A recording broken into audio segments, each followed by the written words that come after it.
Live from downtown Detroit, Local 4 News at 6 starts now. A rare decision by local city council to investigate their own police department over claims of discrimination. Reaction is coming in tonight from the community and from the legal team of the corporal making those claims. Thank you so much for being with us for the news at 6. I'm Kimberly Gill. And I'm Ty Steele. That decision came last night in Melvindale to hire an outside investigator following a lawsuit claiming racial and religious discrimination. Local 4's Jay Scott Smith live in Melvindale tonight with the reaction and what happens next. Jay.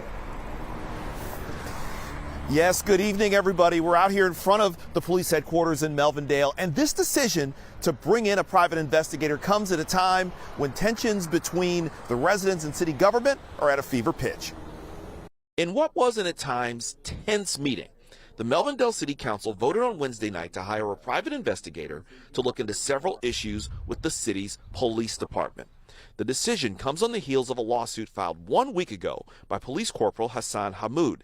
Now, Hammoud is Muslim, and he and his family immigrated to the United States from Lebanon 30 years ago. The suit alleges that he's experienced racial discrimination, including derogatory comments and anti-Muslim items such as crosses left in his locker. And the suit also says he's gotten no support from the administration. In a statement, Hammoud's attorneys were surprised to hear that the city has decided to launch an investigation, adding, "The council's decision to bring in a private investigator is a welcome development. But it must be more than just optics, and it must result in palpable changes both within the department and in the way its officers protect and serve the community." Corporal Hammoud was discriminated and retaliated against because of his background and race, as well as for coming forward with serious misconduct allegations regarding the department's officers targeting people at the Melvindale city border, as described in the lawsuit that was filed.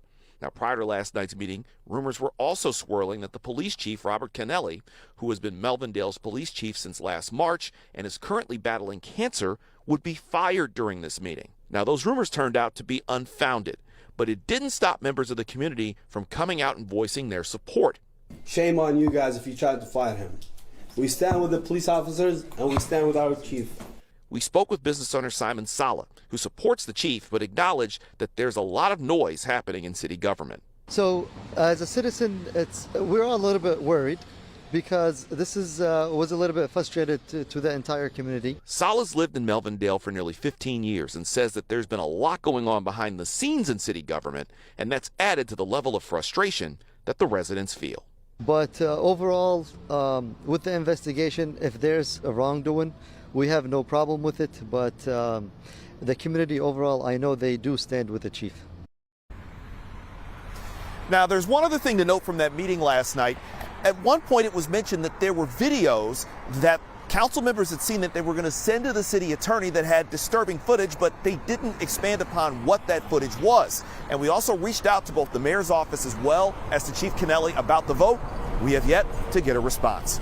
We're live in Melvindale. I'm Jay Scott Smith for Local 4. Let's head back to the studio with Ty and Kim. Yeah, a lot more to come on this one. Jay, thanks for the update. The Republican-controlled Michigan House of Representatives is filing a lawsuit against Secretary of State Jocelyn Benson. The suit claims she's violated the law by not complying with a subpoena regarding access to election training materials. But Benson argues that releasing certain information could compromise election security. This lawsuit comes after House Republicans voted to hold Benson in contempt for not handing over the requested documents. And a separate dispute involving Secretary Benson is just one of the big issues right in front of Michigan's Attorney General right now. And I had the chance to sit down with Dana Nessel for a one-on-one conversation covering topics ranging from electric bill rate hikes to campaign finance accountability. Consumers Energy wants to raise your electric bills yet again, this time by $436 million a year. And that could mean a 13% jump in your household energy cost if that rate hike takes effect in May of next year. What specifically concerns you the most about this $436 million request to raise rates? Literally everything is concerning about this. They are pricing customers out of the market. I mean, we already have people who call us and email us on a daily basis to say, I can't afford to pay my electric bill now. And this follows a $154 million increase just approved 2 months earlier. Consumers Energy says the increase is needed to modernize the electric grid and improve reliability.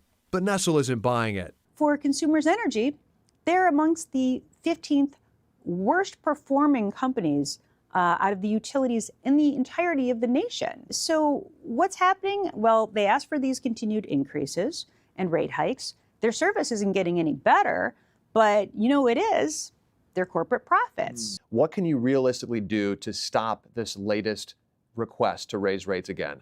I can never predict what the Public Service Commission is going to do, just like I can never predict what any judge is going to do. All I can do is try my hardest and be the best advocate I can be and present the best case to the Michigan Public Service Commission that we possibly can as to why this rate increase is unwarranted. Nessel's office reports saving ratepayers $3.7 billion in previous utility cases, and she vows to do her best to do it again in this case.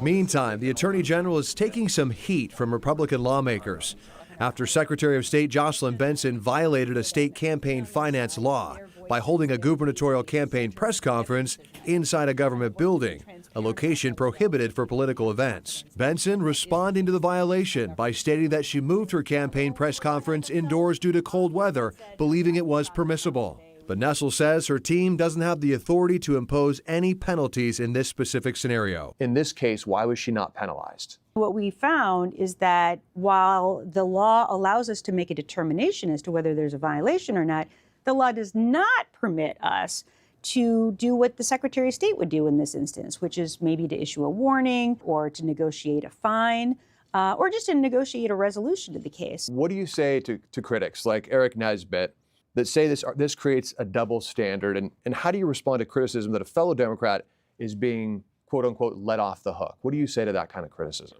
I would say to Senator Nesbitt, do your job. Pass a law that gives me the authority to be able to issue fines or to have those same negotiations that the Secretary of State would have under similar circumstances. We will continue to track these two stories as they develop, and we'll keep you informed every step of the way. If you'd like to see the entire interview with Attorney General Dana Nessel, go to our website, click on Detroit.com, and search for this story. You'll see it there. All right.